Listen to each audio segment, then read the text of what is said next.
CA নিয়ে কিন্তু নতুন একটি আপডেট চলে আসছে। লোকসভা ভোটের আগে কিন্তু সিএ চালু হতে চলেছে পশ্চিমবঙ্গে, যেটা কিন্তু শুভেন্দু অধিকারী কিন্তু একটি প্রেস মিটিংয়ে কিন্তু ক্লিয়ারলি বলে দিল যে লোকসভা ভোটের আগে সিএ চালু হতে চলেছে পশ্চিমবঙ্গে। এই সিএ আসার ফলে কতটা আপনারা উপকারিত হবেন এবং এই সিএ কি এবং এই সিএ আসার কারণ কি। আর কিন্তু সবাই জানেন যে 1971 সনে কিন্তু পাকিস্তান বাংলাদেশের উপর হামলা করেন এবং সেখানে থাকা কিন্তু সংখ্যালঘু সম্প্রদায় যেমন হিন্দু অন্যান্য ধর্ম অবলম্বী মানুষের উপর কিন্তু বিভিন্নভাবে অত্যাচারিত করে, শ্লীলতাহানির চেষ্টা এবং বিভিন্নভাবে কিন্তু প্রতারিত করে। এর ফলে কিন্তু বাংলাদেশে থাকা কিন্তু বিভিন্ন সংখ্যালঘু মানুষেরা কিন্তু সেই দেশ ছেড়ে কিন্তু ভারতবর্ষে চলে আসে।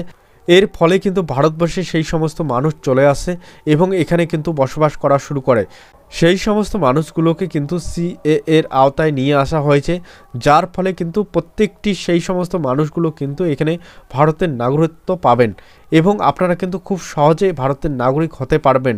সেই সমস্ত মানুষগুলোকে কিন্তু ভারতের নাগরিকত্ব দেওয়াই কিন্তু সিএর মূল উদ্দেশ্য এবং এই সিএর ফলে কিন্তু বাংলাদেশ বা অন্যান্য দেশ থেকে হিন্দু এবং অন্যান্য সংখ্যালঘু মানুষেরা যারা ভারতবর্ষে এসেছিল তাদেরকে কিন্তু সিএ এর আওতায় নিয়ে আসা হয়েছে। এর ফলে কিন্তু তারা কিন্তু খুব সহজে ভারতের যে নাগরিকত্ব তারা কিন্তু পেয়ে যাবে। এর জন্য কিন্তু কেন্দ্র সরকার নতুন একটি ওয়েবসাইট চালু করতে চলেছে, যার মাধ্যমে কিন্তু আপনারা অ্যাপ্লিকেশন করে কিন্তু ভারতের নাগরিকত্ব হতে পারবেন। যারা অন্যান্য দেশ থেকে বিতাড়িত হওয়ার পরে কিন্তু ভারতবর্ষে আসেন, হিন্দু জৈন খ্রিস্টান, তাদেরকে কিন্তু সিএ এর আওতায় নিয়ে এসে ভারতের নাগরিকত্ব করাই কিন্তু মূল উদ্দেশ্য সিএর। আজকের একটি প্রেস মিটিংয়ে কিন্তু শুভেন্দু অধিকারী কিন্তু ক্লিয়ার করে দিল কিন্তু লোকসভার ভোটে কিন্তু সিএএ আসতে চলেছে। তো অবশ্যই কিন্তু অন্যান্য দেশ থেকে যারা বিতাড়িত হওয়ার পরে ভারতবর্ষে এসেছেন তাদের জন্য কিন্তু খুবই সুখবর।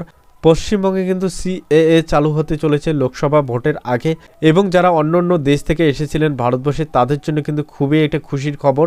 সিএএ চালু হতে চলেছে কিন্তু পশ্চিমবঙ্গেও। আপনারা যারা পশ্চিমবঙ্গে রয়েছেন তাদেরকে কিন্তু অবশ্যই একটি ওয়েবসাইটের মাধ্যমে অ্যাপ্লাই করলে কিন্তু আপনারা ভারতের নাগরিক হতে পারবেন। আপনারা বিভিন্ন নিউজে কিন্তু দেখেছেন আধার কার্ডের কিন্তু নোটিশ বাড়ি বাড়ি পৌঁছাচ্ছে। এর ফলে কিন্তু আধার কার্ড ডিঅ্যাক্টিভেট বা আধার কার্ড বন্ধ হতে চলেছে। এই এনআরসির জন্য কিন্তু এই প্রবলেমটা হচ্ছে, যেটা শুভেন্দু অধিকারী কিন্তু একটি প্রেস মিটিংয়ে কিন্তু বলেছে।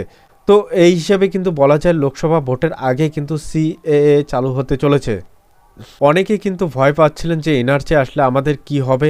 আপনারা অন্যান্য দেশ থেকে ভারতবর্ষে এসেছিলেন তাদের জন্য কিন্তু খুবই ভালো খবর।